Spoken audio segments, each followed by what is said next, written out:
And we are live. Hi. Hello, everyone. Happy Monday. Happy Thank you Monday. all. Thank you all for joining us, and thank you to Blake for joining us. Carly is off on an adventure, which hopefully we'll talk about when she's back next. But today we have Blake stepping in. Thank you for taking a turn in the co-host seat. Of course. Thanks for having me. So before we jump right into recording the show, let's say hello to some of the folks who have been patiently waiting in the comments queue, starting with Vince Lamb, wishing everyone a happy National Superhero Day, which we will definitely be talking about. And May the 4th is coming up very soon, so May the 4th be with everyone. In Derek's corner, we've got Blossom and Michelangelo. Welcome. And we couldn't do this without Michael Bingham. Hello. He's excited to talk about superheroes as well. What's going on, Michael? Good to see you. Also good to see you too, Kobe. And he wants to know our favorite land at Epic Universe so far. And I've only spent one day there, but I'm going to be spending 3 days there this week. And wow. I think I'll be spending a lot of that in the Dark Universe. Okay. I haven't gotten the chance to visit quite yet. I would say I'm most excited. I think I'm most excited for Nintendo, honestly. Yeah. Because I haven't experienced it in the other parks yet. So I still have that hype that maybe is worn off for everybody else. Absolutely. If you haven't yet experienced it in Hollywood or Japan, you're not going to be the only one rushing into Super Nintendo World first, for sure. Finally, Brian Sager, yes, there was some concept art for the potential future of Tokyo Disneyland Resort dropped today by the Oriental Land Company in a business meeting. And it's, talking about stuff that's going to happen in the 2030s maybe, but it looks pretty exciting. Looks like new lands. Looks like they're going to replace Adventureland in where the Jungle Cruise is, and also the Aquatopia in Port Discovery. It looks like that's going away, but you still got several years, it looks like, before that happens. I would imagine you probably will be diving deeper into that next week. That will be another episode for sure. All right, well, thank you to all of you who are in the chat, and we got a bunch of people watching, so why don't we kick off this show in 3, 2. Please lower your head and watch your step while boarding. Welcome to the Attractions Podcast. You are all clear for dispatch. Have fun. Hello, everyone, and welcome to the Attractions Podcast, sponsored by MEI and Mouse Fan Travel. I'm Seth. And I'm Blake.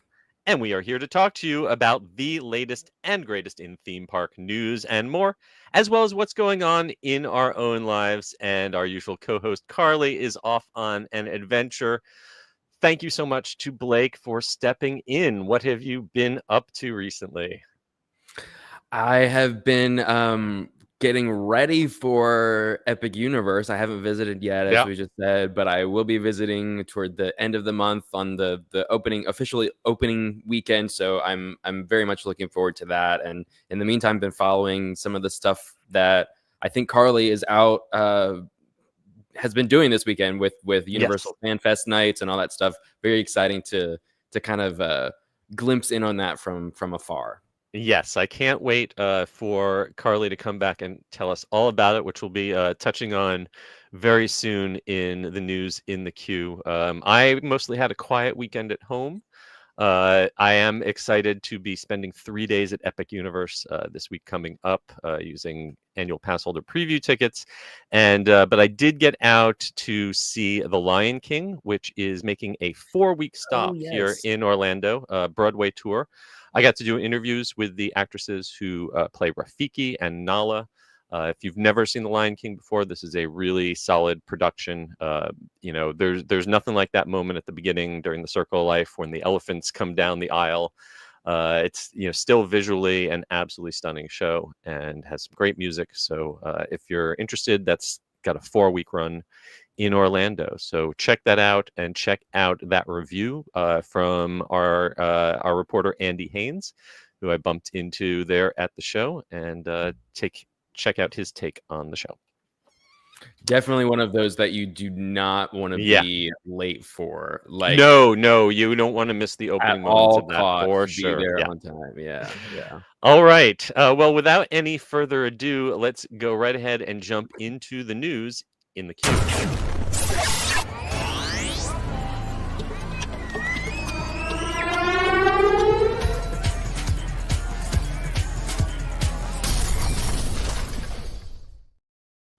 Well, first up, as Blake mentioned, Carly and as well as our publisher, Matt, were both at Universal FanFest, and I was super jealous following their adventures from afar. If you go to our YouTube channel, we've posted a ton of videos for many of the elements of the experience. We talked about this several times on the show, but it was basically like if Halloween Horror Nights and Comic-Con had a baby, with activations and walkthrough experiences and tons of people cosplaying, all based around a whole variety of different kind of geeky properties. Some of the things did not actually happen. Yoshi did show up in Super Nintendo World, but they had to cancel the drones. Universal's not had good luck with drones. Drones also didn't come back at the Fountain Show. But what were you followed this. What were some of the things that really caught your eye about this event? Yeah, so again, didn't attend in person, so everything is kind of just secondary, seeing our other reporters' coverage. But it really seemed like they knocked this out of the park. This was the very first year that they've done this event, so it could have kind of been.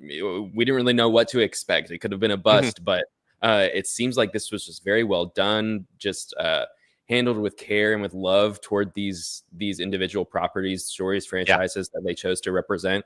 And it seemed like, honestly, you couldn't really go wrong. And maybe whatever franchise you were most excited about or you were really into, they really did that justice. And it seemed like if you were there for a specific franchise, you probably enjoyed that experience more, but you really couldn't have gone wrong with any of them. I saw people so excited to meet Yoshi in different colored Yoshis. There was like a scavenger hunt where like if you collected all the Yoshi eggs, you got to meet a pink or blue Yoshi in addition to the standard green Yoshi. So it seemed like the Back to the Future thing, which was on the set of the real I was going to say, I feel like that's got to be the headliner of the event. And I watched some videos of it, and it wasn't just some photo ops. It wasn't just a couple of actors to take selfies with.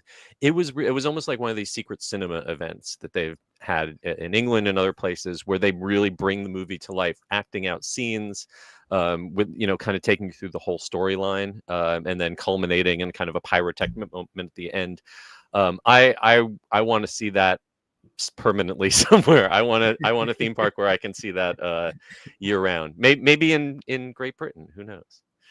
And like as authentic of a theme park experience as that could possibly be, with you're on the actual real set. Just like everything about that was like, I feel just like a home run for, especially as we said right out of the gate, for this to be the first time we've done this event. Just a really great first impression.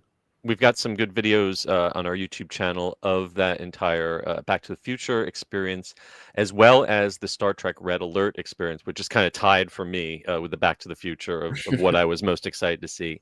And this is also, as someone who still feels that the Star Trek experience that was in Las Vegas was the greatest theme park attraction ever built, not in a theme park.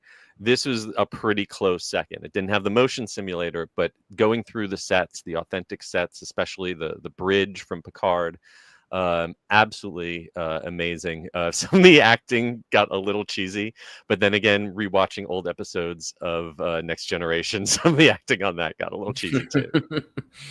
And it seemed like some of the original actors were there in person, right? Like not the attraction, but just visiting. Oh, that's amazing. Yeah, I didn't notice that, but that's really cool. And then the other one that the walkthrough experience that looked really interesting was the Dungeons and Dragons one, which culminates in this giant beholder puppet built by the Jim Henson Creature Shop, and that didn't seem to have as much interactivity as I thought. Like you were kind of like watching someone play Dungeons and Dragons more than actually playing it yourself, it seemed. But it did seem like it was really well done in terms of the props and the sets and everything. And finally, one thing that was a late addition was Elphaba and Glinda from Wicked. They've been very hard to spot here in Orlando, so I'm glad people got to meet them out in Hollywood. Yeah, their first time out there. Hopefully, Carly will tell us more about what it was like in person. I begged her to get me a shoulder tribble from the Star Trek merchandise collection, and maybe she'll tell us about some of the food she had to eat. Hopefully this was successful enough to come back. I don't know how many tickets they sold. I don't believe it's sold out. There's a few more weekends, so if you are interested in attending, our friends at Universal Fan Travel, as always, can get you out there. Yeah, I hope that this can be a new tradition for them, and maybe we see a version of it out in Florida. I don't know, but it seems like it's always tricky during those non-holiday seasonal periods to find something that sticks. So it would be great to see if this was something that sticks around. I have to imagine, just in terms of sheer numbers, from what I've seen, it doesn't look like it was anywhere near as crowded as a Halloween Horror Nights is. And this had to be an expensive event. They filled up those sound stages. They built really impressive sets. And they must have spent some money on the IP as well. There's no originals in this. So that sounds to me like a very expensive event for it to just be a one-off. Hopefully they can make this happen again, and maybe just change up a couple of the IPs every few years. So we will see. I'm sad I did not head out there myself, but maybe next year. Next up, we have some details on updates coming to Millennium Falcon Smugglers Run at Star Wars Galaxy's Edge on both coasts. And you will finally get to fly alongside the Mandalorian, and more importantly, the engineers will finally have something to do. I think that's the real headline for this. This new update promises to take the engineer role from the one you never want to get to maybe one you actually want to get. Yes. Are you a fan of Millennium Falcon Smugglers Run? I am. I enjoy it. I don't. It's not like one of my top favorites, but I also don't dislike it. I think it's cool to be able to be inside the Millennium Falcon. I think it's extra cool if you're the person assigned to jump it into light speed. But as you kind of said, like your enjoyment or your involvement in the story does depend a lot on what role you are assigned, whether you're the pilot, the gunner, or the engineer. Oh, absolutely. Like everyone wants to be the pilot. Everyone wants to pull the hyperdrive lever. No one wants to sit in the back corner in the seats that weren't even in the real Millennium Falcon in the movies. And until now. Yeah, until now. Well, so okay, we got an update from Dave Filoni. They announced this some details at SXSW, South by Southwest, back in March, and then they gave us some more details at the Star Wars Celebration that just happened in Japan on April 20th. And the headline is that there are going to be new planets, new missions, and new ways to interact with the ride. Instead of always going on a coaxium hunt, instead you are going to start out visiting Tatooine.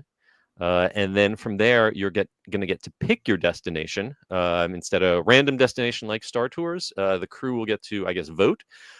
Shades of the Old Horizons ride, where you get to vote on your destination at the end. And you'll either be able to go to Bespin, Lando Calrissian's Cloud City, the wreckage of the second Death Star floating around Endor, or the capital planet of Coruscant. And the most exciting thing is this is set during the Mandalorian TV series, and the engineers are going to be the ones who get to interact with Grogu, who we all still call Baby Yoda. Yeah, this is really cool. I think Yeah. even speaks to what you've talked a lot on the podcast before, of just Disney being open to expanding the timeline parameters of Galaxy's Edge in even a more solidified capacity than just character meet and greets. Yeah, this is actually a huge kind of change. They were very insistent that everything in Galaxy's Edge, was anchored in this slice of time between The Last Jedi and The Rise of Skywalker. And even when they introduced characters from outside of that timeline, they always put in very specific spots that were sort of away from the rides, away from the other characters. Now, by changing the timeline of one of the two anchor rides, that kind of throws the whole canon frame of reference for the whole land into question, which I think 99% of guests don't care about at all. They just want to see the characters they want to see, and they don't care who's alive or who's dead at any given time. Universal, obviously, they don't care about this. Each of their Harry Potter attractions takes place in a different slice of time where different characters might be alive or dead, and they don't care. They just want to hit the highlights, and it looks like Disney's kind of doing something similar. Right.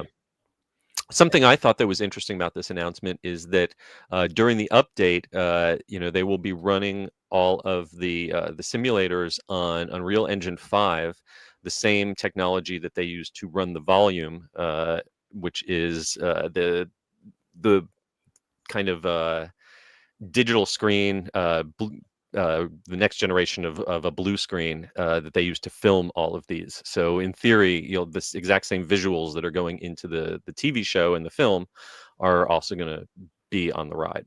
That's pretty wild. Yeah.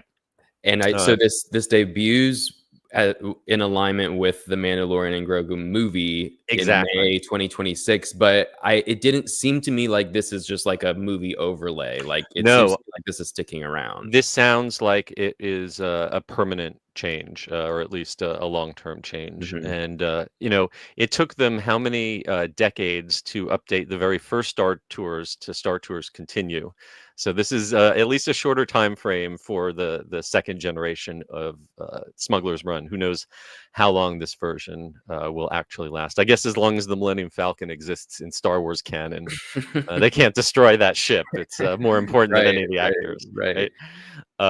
It's hard to believe that Galaxy's Edge has it still feels so new to me. But then just thinking about the timeline as you were just talking now, kind of realizing like, oh, this will have been 7 years since it opened by the time. It did open right before COVID, so that's like the theme park equivalent of the blip. There was right time in there that didn't exist.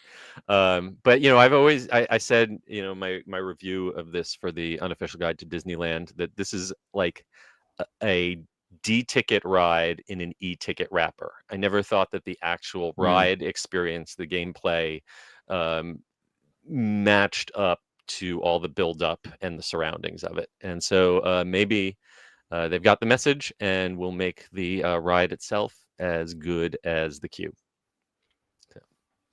So, next up, I know you're excited to go to Epic Universe. I am excited to go there next week, and then I'll be there the week after opening.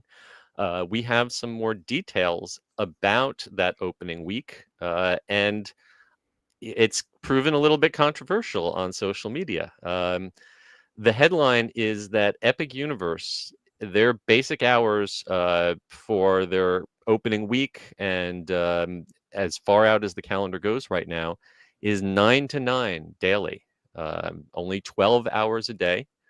Early entry will be available to hotel guests and other eligible guests starting at 8 a.m.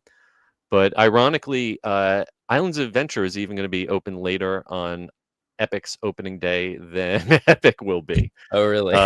So I don't know. As someone who is coming, I'm going to have several visits in there before it opens. Right now, it's running 11 to 9 for pass holder previews. Right. I don't know. As someone who's coming down here for that opening weekend, how do you feel about these opening hours?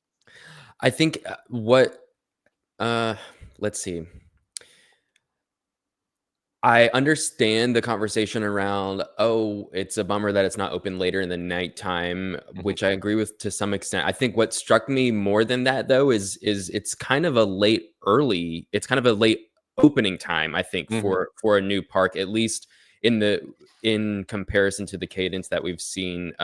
Maybe not with Universal, but with Disney attractions opening in the past few years when they've had something new. Like I remember, going back to Smugglers Run, when that first opened, Hollywood Studios was opening daily at 6:30 a.m. every day, just for Smugglers Run, and this is a whole new theme park. So obviously, Disney and Universal are very different in their operations, and that's not to say they both have to be the same. But as somebody who has made trips down for the opening seasons of other attractions and have, I've gotten used to, all right, the sun's not up yet, and we're waiting outside the gates for Pandora or Galaxy's Edge or Toy Story Land or whatever it is. This is different than that because it's a 9 a.m. opening and 8 a.m. for early entry. But it is some interesting decisions that I'm sure have a lot of thought behind them and strategy. But just on the surface level, it does seem interesting. Yeah. My first reaction is, boy, I wish it was open until 10 or later, just because the park is so beautiful after dark. If you've seen any of the pictures or the videos of people who have been there after sunset, it's absolutely stunning. And I almost wish that they would, if they want to be open for 12 hours a day, I'd have a 10 a.m. or an 11 a.m. opening and stay open later.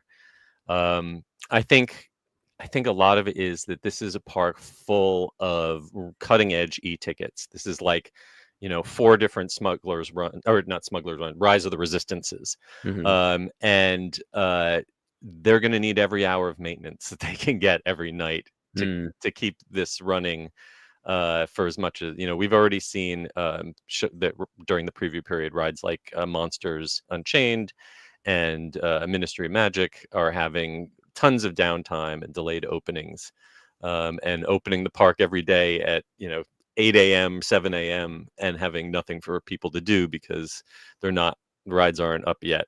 That's not a good look either. Hopefully those hours will expand over time, but honestly, Epcot's open 9 to 9 pretty much every day, and if you look at the sheer numbers, there's a lot more attractions and things to do at Epcot than there is at Epic Universe. So I think it is a bit of a bummer that I'm not going to get to spend more time in there after dark. I think 12 hours will actually be enough to really do quite a bit. Do we think it's going to kind of be the same thing where, you can get in a standby line up until 9 p.m.? I think for all except maybe a Monsters Unchained or what did I call Monsters Unchained or Monsters Unleashed? I should get that right at some point. The Frankenstein ride. If that's got an hour wait at closing time, maybe they're going to cut off the line early. I know that's kind of why they're using the virtual queue for Ministry, because they don't want to end up with several hour wait at closing time. But for most rides, you should be able to hop into the standby line right at closing. And honestly, that Celestial Park is so huge, it's going to take forever to sweep this park. I think if there's a 9 o'clock closing time, you're easily going to be able to just walk around and not get shoved out until 10 o'clock probably. It's going to take a long time for security to sweep. And now you've got me second guessing. So is it Unchained or Unleashed? It's Unleashed, right? Well, stay tuned to our next episode or Google. Figure it out. All right. Let's switch to a different park before we embarrass ourselves further. SeaWorld Orlando has an Arctic flying ride, Expedition Odyssey, that was supposed to open on May 1st, but they have just bumped their opening date back to May 9th. They also bumped back their media preview, which was supposed to be this weekend. I was going to attend. Now it is on Wednesday when I'm at Epic Universe, and I have the tragic decision of whether to leave Universal and drive the like less than a mile over to SeaWorld and see their new ride. I'm not sure yet. I'll have to decide. But they do have annual pass holder previews. May 1st and 2nd, Platinum Pass members. 3rd and 4th for Platinum and Golds. 5th and 6th, Silvers can jump in. And finally, everyone can check it out on May 7th and 8th. Is this one that you are excited to see? So I've actually only been to SeaWorld twice. Really? Once as a kid and then another time about 4 years ago. So I'm not super familiar with all the attractions in SeaWorld. Do you have any memories of the Wild Arctic simulator that used to be there? I don't, unfortunately. And by the No, you're fortunate. You're fortunate. I am curious to I feel like even just for the wild fact that it existed, I wish I had done the Polar Express version of it. Yes, that was a pretty trippy overlay. This is a family-friendly attraction that is basically SeaWorld's version of Soarin', but the ride system is a double-side ride system, so people can be loading at the same time other people are on it, and it's got a little bit more freedom of movement than Soarin's system. They're very proud of the fact that they actually filmed all the animals, no CGI animals in this version. Yeah. Yes. So I'm looking forward to checking it out. I'm glad that they still have the Wild Arctic, the animal encounters, the Arctic habitat at the end of the ride. That was always the best part of the old ride. Nice. All right, and now for something completely different. Over in the UK, they have just opened a Land of Oz with a flying monkeys ride. But if you're expecting a highly themed roller coaster, you might want to sit down, because this is one of the most terrifying things that I've ever seen in my life. So this is in Gulliver's World in Warrington, UK. And for the 2025 season, they opened a new Land of Oz inspired by the classic book, The Wizard of Oz, not licensed, as far as I can tell, by Warner Brothers. No. So purely public domain, I guess. But so they have 7 family-friendly attractions, including Munchkin Motors, an upside-down house. But the headliner is the Winged Monkeys ride. And very charitably, in this article, John Self calls it the most intriguing ride. But I think it looks really disturbing. It seems to be an off-the-shelf, like, spinner ride that probably is supposed to be like a little airplane, but it's got a severed monkey's head stuck onto the front of it. That you're gonna have to look, if you're not watching the YouTube. You're just gonna have to go and read our article on this. I'm kind of at a loss for words. Blake, can you help me out here? What am I looking at? The ride vehicle almost looks. I want to see a video of it in motion, because I think the description sounds like, okay, this is just a version of Dumbo, like you said, a typical spinner ride. But the ride vehicle almost looks like it would be more thrilling than that. I don't know if it's like the harnesses maybe that are making me think of that. Well, but it's got over-the-shoulder restraints. Yeah. So I don't know. I really want to see something, and all the pictures don't even have any people in them. So I'm really curious to see what this does, that it needs over-the-shoulder restraints. Maybe it's like the where the Sky Flyers, like the Dragon Racers Rally over at Epic, that you can twist them and flip them upside down. I don't see any need for that for a kiddie ride that obviously like doesn't go that high. Yeah. And just these sculpted plastic severed monkey head, with no effort to make the rest of the thing look like a flying monkey, just the head. That's true. With the wings, and even like it's not even like monkey wings. It's like you said, airplane wings.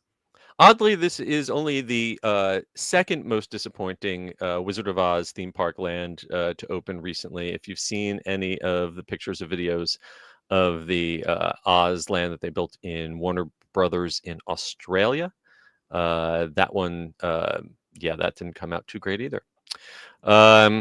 If you're interested in checking this out in person, a one-day ticket to this park only costs about $33. So can't really expect it's on the same level as some of the other parks that we talk about.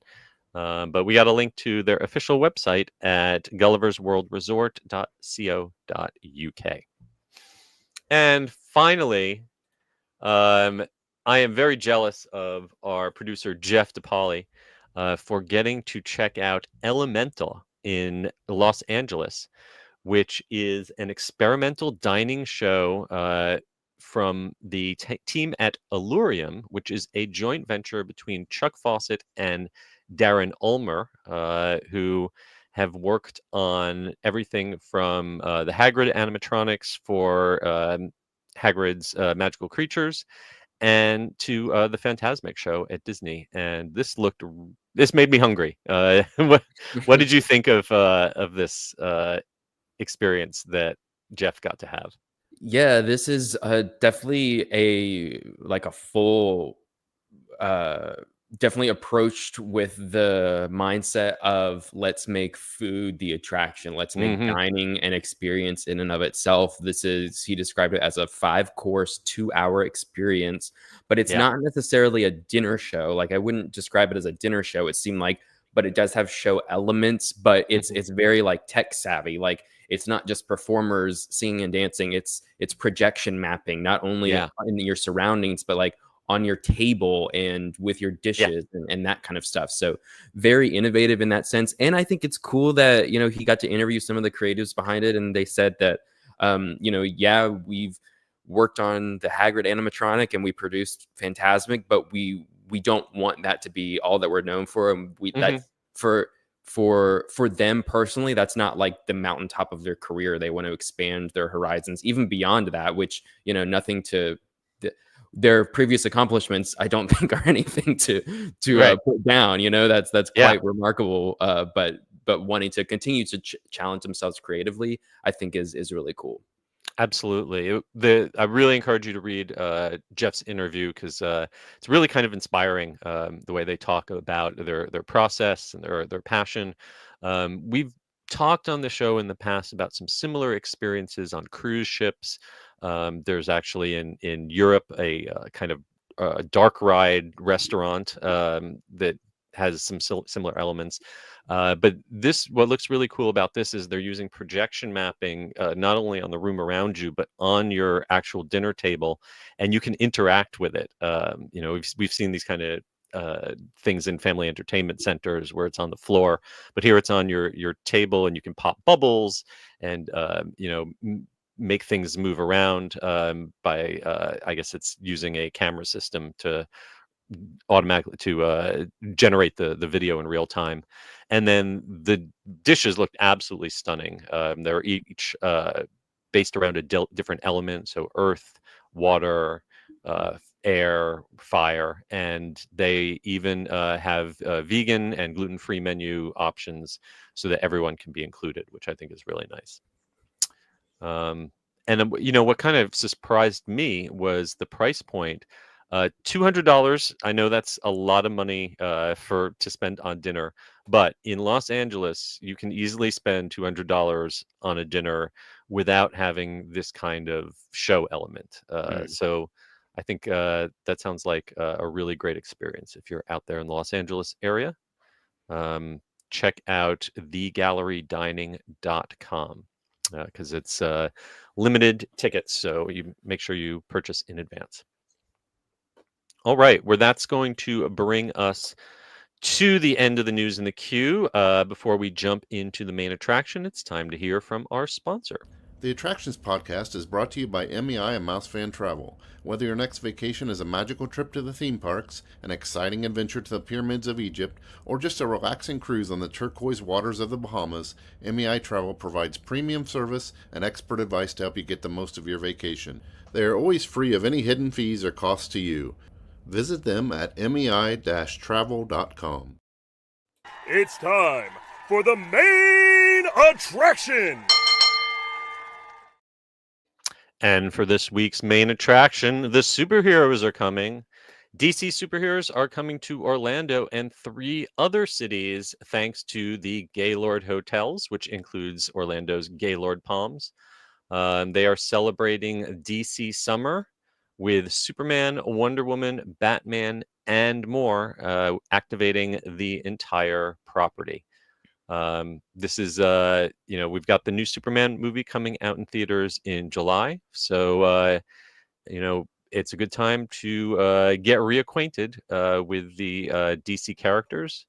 And the most exciting part of this whole project is not actually coming to Orlando. It's going to be exclusively at Gaylord Texan.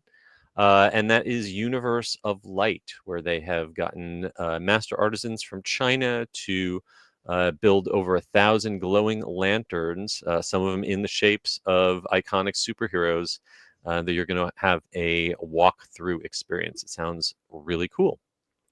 Do you have a Gaylord near you? No, I think the closest one to me would be, I guess, Nashville, but even then, that's not super close. But Sure.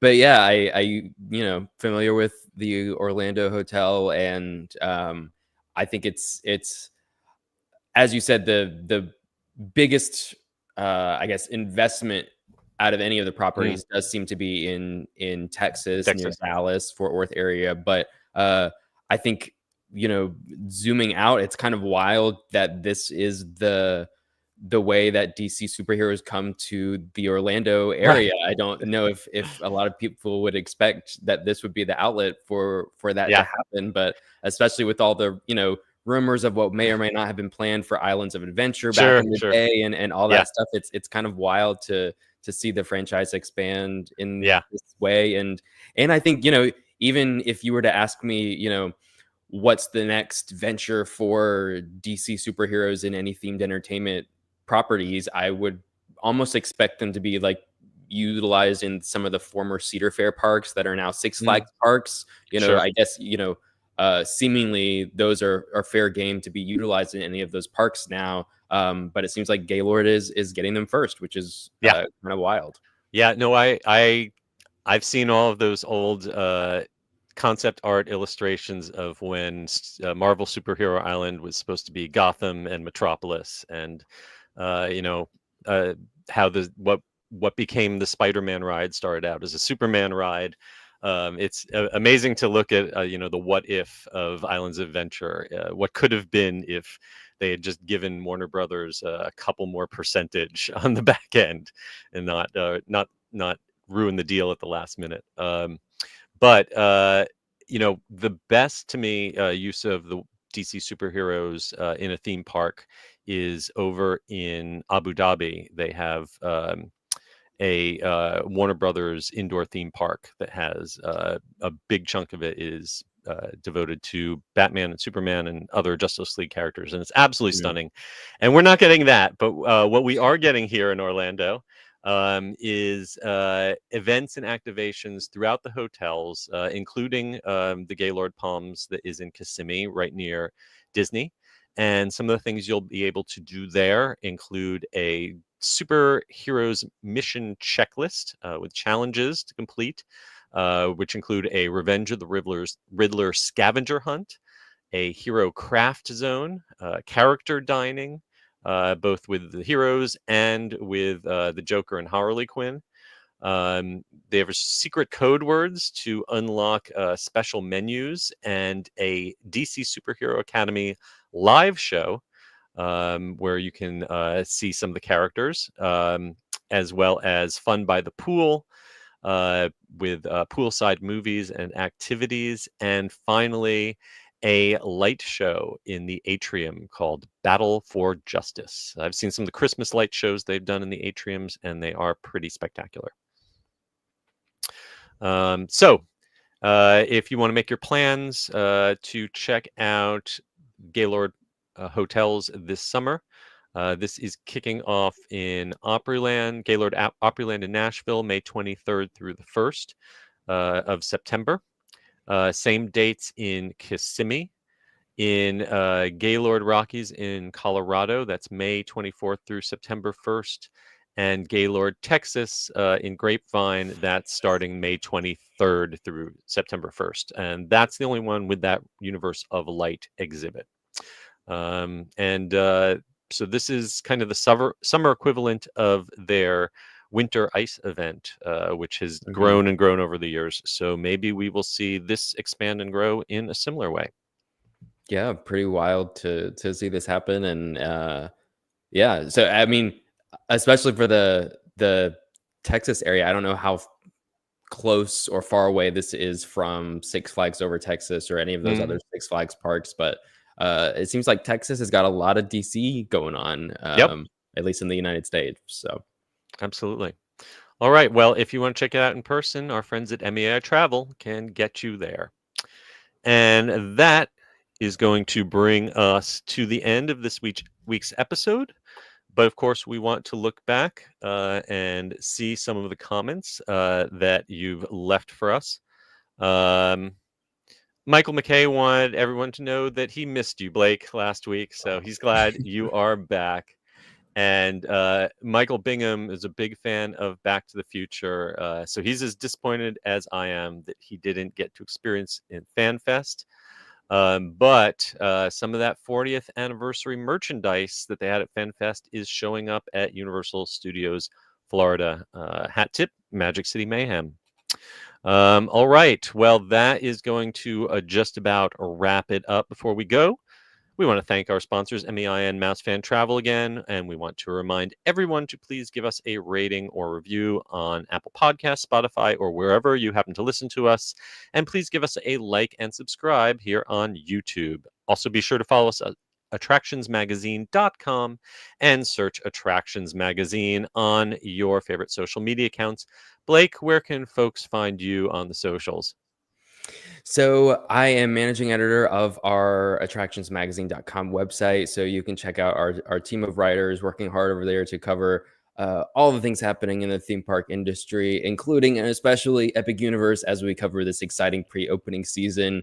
And recently we've kind of curated 6 years of our reporters' coverage of the opening of the park and the construction of the park into a new hub of sorts on our website. So that's going to be at attractionsmagazine.com/Epic Universe. Super easy, but hopefully that's a simple way for you to find whatever it is you're looking for, whether that's planning resources, whether that's deep dives into some of the more analytical components of the park that Seth has contributed to over the years on our site, or some of the construction time lapse over the years. It's really cool to look back on some of those older bio reconstruct photos and see how much things amazing have changed. To see the evolution. Yeah, and heroic job on meta tagging all of that. Thank you. Definitely check out all of that hard work, and you can check out me at Eskabursky or at The Unofficial Guides on socials, and you can find copies of my books at theunofficialguides.com. Until next time, we hope you folks stay safe, try something new, but most importantly, have fun. We'll see you again next time. Bye.